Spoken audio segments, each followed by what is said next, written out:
కానీ ప్రొడ్యూసర్లు హీరోల్ని, తర్వాత హీరోయిన్‌ని ప్యాంపరింగ్ చేస్తుండాలా? సినిమాలు సరిగ్గా రావాలంటే, టైంకి రావాలంటే. లేదండి. లేదండి. ఏవండి ఎ ఏ ఎవరికైనా వాళ్ళ వృత్తి మీద వాళ్ళకి తెలుసు. వాళ్ళెక్కడ కాంట్రిబ్యూట్ చేస్తారు. వాళ్ళకి వాళ్ళ క్రాఫ్ట్ మీద వాళ్ళకి ఆ పట్టు ఉంటది. ఎక్కడ పట్టుకోవాలో, ఎక్కడ వదలాలి. అది ఎక్సర్సైజ్ చేయటం తప్పనిచ్చి, టార్చర్ అంటే ఎందుకెళ్ళండి టార్చర్ చేయించుకుంటాం? ఎవరు కావాలని టార్చర్ చేయించుకుంటారు? అలా ఉండదండి. కానీ హీరోయిన్‌లతో వర్క్ చేయడం కష్టం అంటుంటారు. స్టార్ హీరోయిన్‌లతో వాళ్ళిచ్చే కండిషన్, వాళ్ళు పెట్టే కండిషన్‌లు, వాళ్ళ హడావిడి, సెట్‌లో హడావిడి ఇదంతా చాలా కష్టం. ప్రొడ్యూసర్లు ఎలా భరిస్తున్నారని చెప్పేసి బయట మాట్లాడుకుంటుంటారు కదా! నిజంగానే సెట్‌లో అలాంటి వాతావరణం ఉంటుందంటారా? అంటే అందరూ కలుసుకుని ఒక వాళ్ళు ఆహ్, అంటే ఆ సినిమాని, ఆ ప్రొడక్ట్‌ని నమ్మినప్పుడు వాళ్ళకి వచ్చే పేరు ఆ సినిమాలోంచే. మనని కష్టపెట్టాలి అయన్నీ నేను ఉంటాయని అనుకోను. సినిమా తీయటమే కష్టం. ఇప్పుడు నేను ఎక్కడో ఏదో ఒక లొకేషన్‌కి తీసుకెళ్ళాను. ఆ లొకేషన్‌లో ఏవో వసతులు ఉండవు. అది నిజంగా కష్టంగా ఉంటది. వాళ్ళనేమన్నా మనం రోడ్డు మీద పరిగెత్తమని ఇయన్నీ అంటున్నాం. It's a very, very difficult job అండి యాక్టర్స్‌ది. అది తెలియని డిఫికల్ట్ జాబ్. అండ్ ఇప్పుడేంటి ఫోన్స్ వచ్చేసినాయి. అవును. ఎవరు పడితే వాళ్ళు ఫోటోలు తీస్తూ ఉంటారు. There's an environment, privacy element ఇయన్నీ చాలా ఉంటాయి. ఇప్పుడు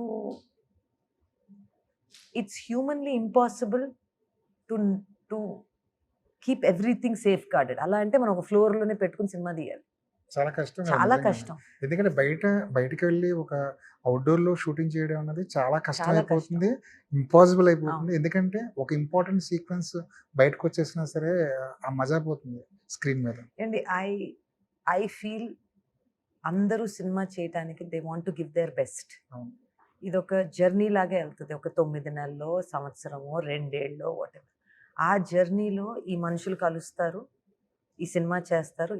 ఇంకొక జర్నీకెళ్ళిపోతారు. ఈ మనుషులుండరు. హ్మ్. ఇప్పుడు ఇక్కడ ఏదైనా బ్యాడ్ ఎక్స్‌పీరియన్స్ జరిగిందనుకోండి, అక్కడికి తీసుకెళ్తారు. ఇక్కడ కూడా పోవచ్చు. వేరేదేదైనా కొత్తది జరగచ్చు. బట్ అలా అని ఎవరు ఎవరిని కష్టపెట్టడానికైతే నేను నేనది నమ్మనండి. Film making is difficult. ఏదో ఒక అన్‌రియల్‌గా ఉన్నదాన్ని రియల్‌గా చూపించటానికి మన ప్రయత్నం. అవును. దానికోసం 100 మంది కలుస్తారు. అలా అంటే మీరు నిజంగా ఆలోచించాలంటేనండి, మనం వీటి గురించి మాట్లాడుతున్నాం. ఒకసారి మీరు తిరిగి చూస్తే లైట్‌మెన్‌లు, ఫైటర్స్ ఆహ్, వీళ్ళంతా దే వర్క్ సో హార్డ్. అవును. ఎవ్రీబడీ వర్క్స్ హార్డ్ అండి. బట్ ఫైనల్‌గా వచ్చేసరికి ఈళ్ళ ఫేసుల మీద మన సినిమాని నిలబెట్టాలి. అవును. మీ మాటలు చూస్తుంటే ప్రొడ్యూసర్‌ల మీద విపరీతమైన సానుభూతి ఉన్నట్టు కనిపిస్తుంటది ప్రొడ్యూసర్‌ల మీద.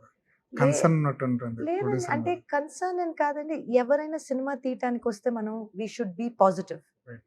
బికాజ్ సినిమా తీయటానికొచ్చేవాళ్ళు అది జరిగితేనే సినిమాలు జరిగితేనే మనకి ఇండస్ట్రీకి ఇట్స్ గుడ్. ఇంకా సినిమాలు తీస్తూ ఉంటారు.